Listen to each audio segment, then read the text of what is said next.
the last member of this House to speak with respect to this important motion. I think, Madam Speaker, that all of those who have spoken before me have pledged their support to the motion, and I believe it is time that we renew this initiative, which was begun under the previous PPM administration, but seems to have languished over the course of the last 5 years. Madam Speaker, I have said in this House and elsewhere before that I do not believe that continuing to whip the horse, or to use the whip, I should say, that we've used over the last 40 plus years is actually going to result in much more than what we see now. That it is far more likely that we will get a change in attitude of employers generally if they believe that there is something in it for them and for their businesses if they give greater opportunity to Caymanians, if they provide more training, if they do the things which really and quite frankly, as good corporate citizens, they ought to do in the first place. But this system which is proposed would actually provide a series of rewards for those corporate citizens who do the right thing, and those that don't would obviously not receive those benefits. So, Madam Speaker, the government wholeheartedly supports this motion. And I just want, Madam Speaker, to say a few words with respect to the whole immigration system, work permit system, employment system in Cayman. Madam Speaker, anyone listening to this debate would have heard the frustration in the voices and in the expressions of many members of this House, indeed resentment in some cases about the way that Caymanians have been treated, are treated in the workforce in terms of employment opportunities and upward mobility, or the lack thereof in many instances. Madam Speaker, none of that is new. All of that has been around, I think, ever since we started having foreign labor come to the island, and a certain amount of that is inevitable and is to be acknowledged and accepted, if I may say that. But, Madam Speaker, as others have alluded to, in downtimes such as we've had in the course of the last 5 years, although things are certainly on the economic front looking much brighter now than they were even a year ago, there is still some significant lag in terms of employment opportunities for Caymanians. And it's not just the marginally employable, if I may call them that, the casual labor and so forth. As the Minister of Education and Employment spoke to just now, we have increasingly significant numbers of persons who actually come back with second and sometimes third degrees, who are finding it very difficult to find a place in the workplace. Madam Speaker, that is the stuff that is most worrying of all. Because when persons feel that they have done everything that they possibly can and can't find an employment opportunity in their own country, that breeds a level of resentment that does not augur well for the social balance and peace for which places like Cayman have been known for many, many years. And Madam Speaker, I can't, although I said I would never do this, I can't help but comment on the lack of sensitivity, really, of some in the media, Madam Speaker, when they speak to these issues. But I don't want to get into a back and forth between myself and the Cayman Compass and their editorial board and so forth. But I'm going to say this much, Madam Speaker. I know full well, as does every member of this government, and indeed most people in the country, that the Cayman Compass does not support the current administration. Quite who they are backing is anybody's guess. But I'll say this. It is one thing to have an opinion. It's another thing to base that opinion on factually incorrect statements and premises and positions, which increasingly and with distressing regularity they do. They commented in the editorial today about the policy that has been adopted by this government with respect to immigration couldn't be further from the truth. And if one just examines the facts of what we've done in immigration, on the immigration front since we took office, it will become apparent to anyone. Which administration was it that dealt with the temporary limited term permits, the TLEPs, extended permits? This administration. Which administration was it that extended the rollover period from 7 years to 9 years in the face of a great deal of opposition from Caymanian quarters? It was this administration. Here we are now pressing forward with another progressive proposal, accreditation, rather than relying on the old, worn out, and we believe ineffective means of taking businesses to task through the law because they haven't fulfilled what their legal obligations are. But Madam Speaker, I just have one word of advice for those who write these editorials and take these positions. You will never ever discern what the attitude and the sentiment and the basis for feelings of local people by simply circulating in the cocktail circuit. You've got to live in the real Cayman and move among our people. And then you won't express surprise about this growing feeling of us and them, which you write about in your editorial column. Madam Speaker, pretending it doesn't exist is not going to make it go away. And when they talk about preaching divisiveness, the divisiveness that I see and I feel is generally not in this House. I see it more and more in the editorial column of places like the Caymanian Compass. Madam Speaker, this country has been built because over the years we have managed to understand, even when there's resentment and hard feelings on either side, that the relationship between Caymanians and those who come here to work and invest is a symbiotic relationship.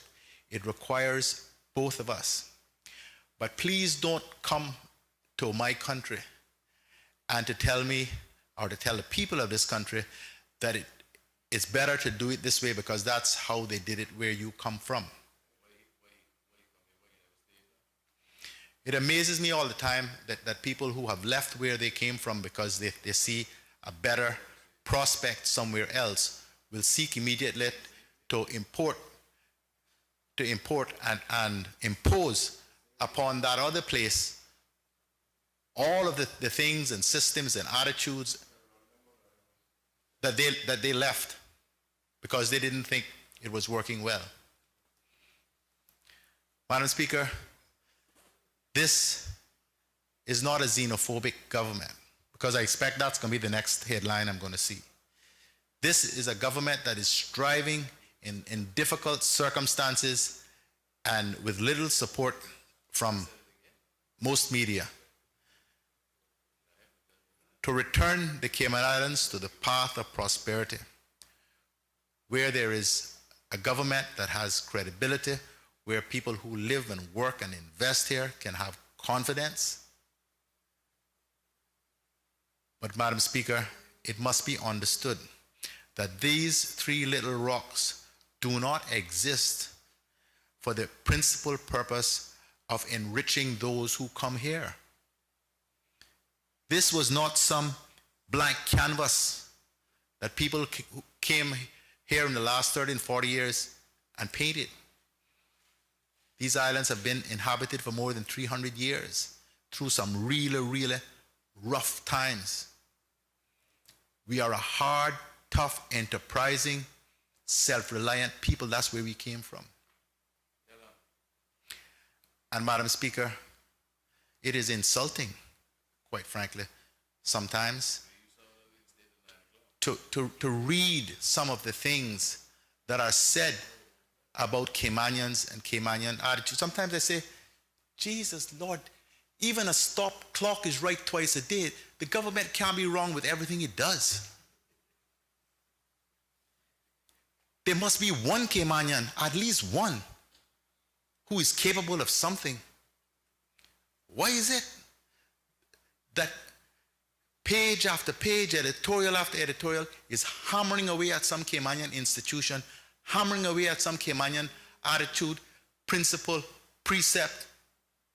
Everything in this place is bad. Why do they stay here? The negativity is overwhelming, Madam Speaker. And while I get frustrated by it, I hold that most of the time, but I know, because I move and live among our people, that the way I feel about what is said is not just Alden McLaughlin's views. You know, I'm going to really get in trouble now, but Madam Speaker, when you look, you stand back and you look and you see who it is that is expressing these views, ask yourself how many of them even begin to understand what makes Cayman, what it is to have to struggle to make a living. How many of them understand what it is that elected members of this House deal with every single day of our lives? None of us carry slippers to cocktail parties. Madam Speaker, they say, and the editorial says, a rising tide lifts all boats. But Madam Speaker, it can't lift those boats that are tied down by all sorts of economic forces. Madam Speaker, I, like you, struggle and strove to make something of our lives. You know, often I say to myself, some people look at me and say, oh, Alden's got it made. Madam Speaker, I've been working since I was 16 years old. Nobody gave me a scholarship to go to law school. Nobody paid my way. I worked my way through law school. I worked through the last 3 years of high school because my parents didn't have the means to send me off, and I didn't get a scholarship. I've never complained about it. It's made me a stronger person. But I understand what it is to have to struggle and to work hard. All my adult life, hard work has been my best friend. Hard work and determination is why I beat plenty of them who plenty smarter than me. But not many around that prepared to do any more work than I'm prepared to do, even at this point in my life. But Madam Speaker, I know all about attitudes to Caymanians in the workforce. I know all about it. I battled some of those too. I was fortunate to be in a law firm that gave me an opportunity, and within 5 years of my qualifying, even though they made me pay all my way through law school, and I got paid not very much while I was there, within 5 years of qualifying, I made partner. But no one can tell me about the attitudes to Caymanians in the workforce. Some of those attitudes have good basis. There are Caymanians, without a doubt, who don't work hard enough, who don't have the discipline they need, don't have the work ethic that they need. I'm not trying to say no to that. But I am telling you that all of that aside, there is still, in many quarters, and they are good corporate citizens, and they are good firms, a certain resistance to giving Caymanians opportunity for social, for mobility, for upward mobility. That's the word I'm looking for. Madam Speaker, And I hate to use personal examples, but this is recent, this is the last few years. My wife went to law school late in life, but she did extremely well. She did better than I did. She got a high upper second, almost a first class pass in her degree. She got a commendation in her PPC, but it took her nearly 2 years to get articles. Madam Speaker, I got another horse in this race.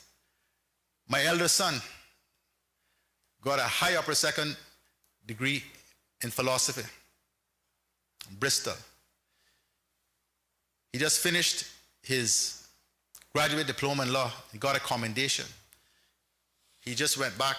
He's doing the legal practitioner's course, I think it's called, LPC. So in a year's time, when he's looking for articles, what are his prospects? With 600 lawyers here, any Caymanian who does well enough, I'm not saying they should hire persons who don't work hard and do well enough. There should be no Caymanian who has done well enough, who does not have an opportunity to qualify.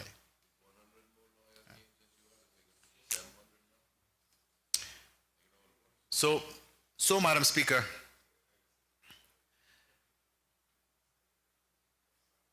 we need balance. There are those who on the other side, who believe that every foreigner ought to be run off the island and that we can do it all by ourselves and that we need to make the work permit provisions tougher and all of that. Madam Speaker, that is not my view. That is not the view of the government. As I said at the start, this is a symbiotic relationship. But it must be right, and it would take a higher force to tell me otherwise. It must be right that a Caymanian who strives, who wishes to work, who does the necessary to get the qualifications and the training, that they ought not to be offered the job in preference to someone who is not Caymanian. If anyone can convince me that there's something wrong with that, then all that I have thought about over the course of the last almost 40 years now is all wrong. If you can't get preference, having done all of those things in your own country, where should you get preference? I know of no country in the world that operates on any different principle. And so, Madam Speaker, we are not, coming back to the motion, we are not going down the road of whipping employers about this. What we are proposing is a scheme by which good corporate citizens get rewarded for doing the right thing. And by one means or another, because we'll have to make adjustments elsewhere in the budget. Once this scheme comes into effect, 10% of the work permit fees will be placed in a segregated fund to assist with the training part component of the overall exercise which is carried out which is set out in the motion. Because, Madam Speaker, none of us on this side, and those who spoke before me said so, but I'll say it again, none of us on this side believe that to be Caymanian is a qualification enough. The persons in our workforce, in most instances, have to operate in accordance with global standards, because Cayman is a jurisdiction with service-based industries. Everything we do is service-based. So the standard of service that we provide, regardless of whether it's in the hotels, regardless of whether it's in the financial services industry, has got to be global standards. And we can't expect our people, simply because they're Caymanian, not to have to operate in accordance with those standards. But, Madam Speaker, when we do, we must be given the opportunity. There are attitudes among Caymanians that need some adjustment. I'll get some licks for saying that too, but it is true. I often wonder, Madam Speaker, and because I pay attention to these things, as I move around, there are so many jobs I see being done by non-Caymanians which our people could do. And you wonder why they won't do them. In some cases, maybe it is they think the wages are too low. Well, Madam Speaker, my attitude to that, and I've told some of them that who have gotten angry with me in my constituency office. I remember one young lady in particular that I called up a supermarket, and I said, they must have something you can do. I called up my friend, I won't go into names, at one of the supermarkets, and I said, you have any jobs that so-and-so can do this? She has this, she has that, she has the next thing. And he said, yeah, I have a couple of cashier jobs. How much do they pay? So when I said when he told me what it was to pay, and I said so to her, she said, I can't work for that. I said, but you're not working now. Something is better than nothing. It's easier to get a job when you have one. So we have to get away as a people from that attitude. If you are not working at all, and in this case had not worked for 8 or 9 months, and you're having to get assistance from DCFS or from wherever you can get it from, surely $6 an hour is better than nothing. So, Madam Speaker, I say all of this just in case any of those who are listening to me and will report on this think that I have some misplaced view that Caymanians, are all perfect and all Caymanians should be given jobs regardless. That's not my point at all, Madam Speaker. But the perspective, the other perspective, which I see and feel and hear, is also based in a fantasy world.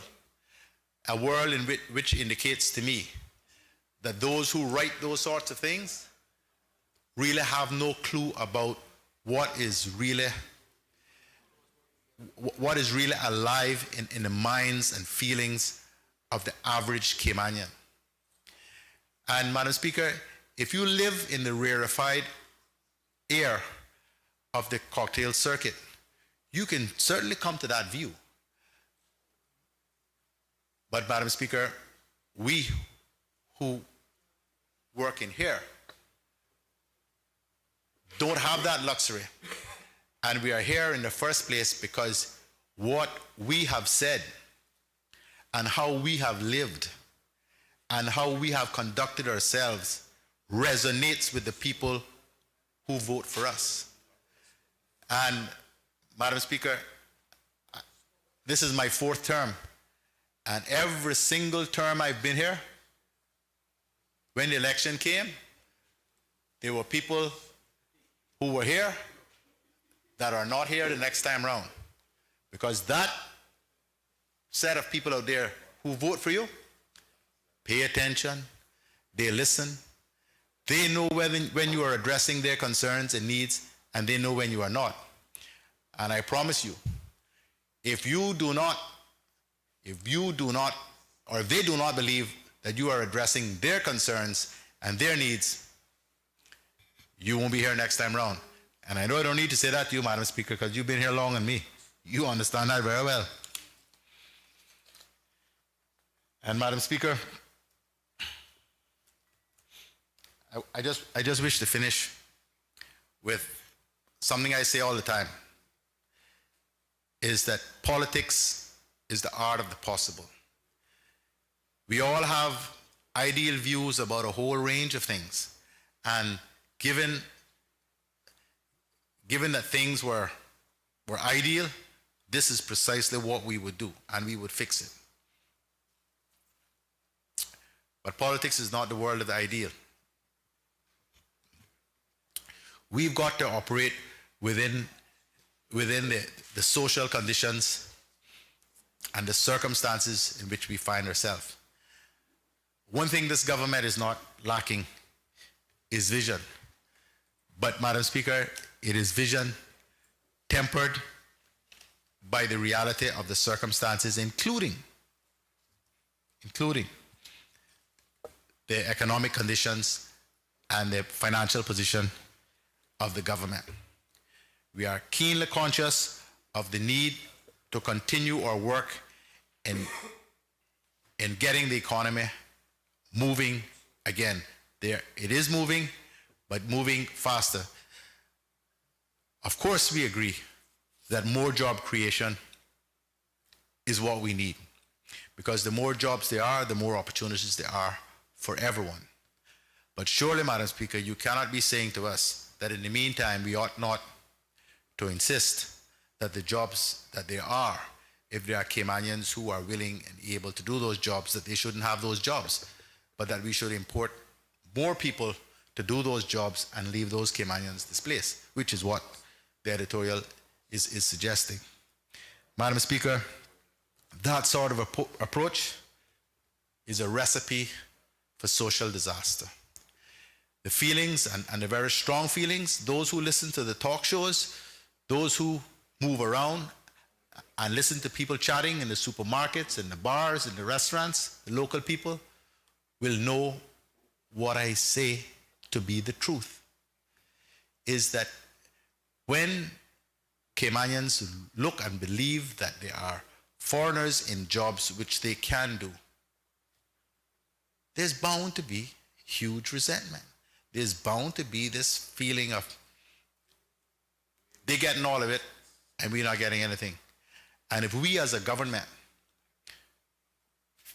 choose to ignore that sentiment, I'm afraid, Madam Speaker, we won't be the government for very long. But then again, that may well be what those in certain quarters are hoping for, and that they can return to a time where policy can be set at the editorial table. My view, Madam Speaker, is if you want to set policy, you need to get elected. You know, those of us who are here have the privilege to set policy because we have run the gauntlet and we have been chosen. Everything is but for a time. And I know full well, Madam Speaker, that I may never have another term. That's the way it is. But this I know, Madam Speaker, while I'm here, while I enjoy the confidence of my people and my government, I'm going to endeavor to do that which is right. I am not perfect. No one in my government is. I have made mistakes. Lord knows I'll probably make some more. But of this, everyone in this country can be certain. I care deeply about this place and my people. I am the 7th generation on my father's side to walk this land. There are some who claim to love Cayman, and perhaps they do. They say Cayman is a place that they want to live in. Madam Speaker, Cayman is the place I want to die in. And here, my bones interred, along with those of the generations who have gone before me. My only legacy, I hope, is they say he was an honest man who tried his best for his people, and he loved his country and his people dearly. I want no other legacy. Thank you, Madam Speaker.